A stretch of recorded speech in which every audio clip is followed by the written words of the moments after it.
A new travel advisory issued within the U.S. after a lack of social distancing over the Memorial Day holiday. People seen here packing pools and lounging together at the Lake of the Ozarks in Missouri. It was just because we've been so people deprived for so long. In St. Louis County, nearly 200 miles away, city officials are now urging anyone who was at the popular vacation destination over the weekend to self-quarantine for 14 days or until they test negative for COVID-19. The advisory even encourages employers to ask questions about recent travel. The beautiful thing about the Strip is there's 10 bars down here, so you can go from bar to bar to bar. So there was a lot of people here, so it's very hard to social distance with 10 bars in such a little area. The local sheriff tells ABC News they can't do anything to stop the crowds because, quote, social distancing is not a crime. But the St. Louis County Health Department calls the behavior over the weekend reckless, saying it endangers countless people and risks setting us back substantially from the progress made fighting the virus. Jody Akins was among the crowds at the lake.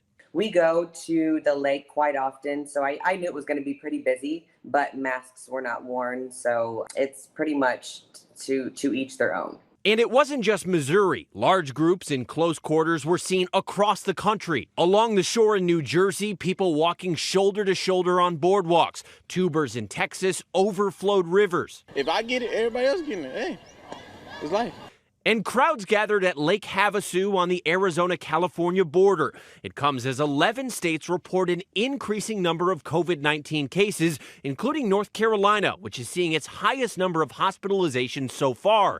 And now a new warning from the World Health Organization, saying even areas with declining cases of the virus are at risk for an immediate second peak if they ease restrictions too soon. The warning coincides with states lifting more restrictions this week. We put all our protocols in place, taking temperatures, signing waivers. People in Massachusetts can now get their hair cut and visit recreational marijuana shops. Gyms in Ohio will welcome back members today. And in more areas of hard-hit New York State, construction can begin and retail stores can open with curbside pickup today. The governor says even Long Island, just outside New York City, is on track to enter phase 1 of reopening tomorrow.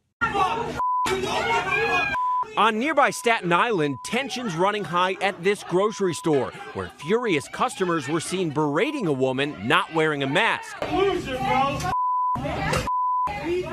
Get out.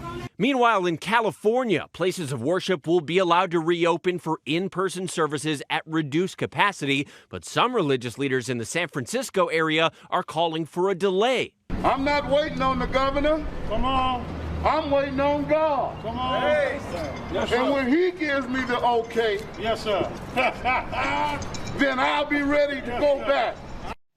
Well, churches in California have to meet extensive guidelines before reopening, including restrictions on singing groups and cleaning protocols.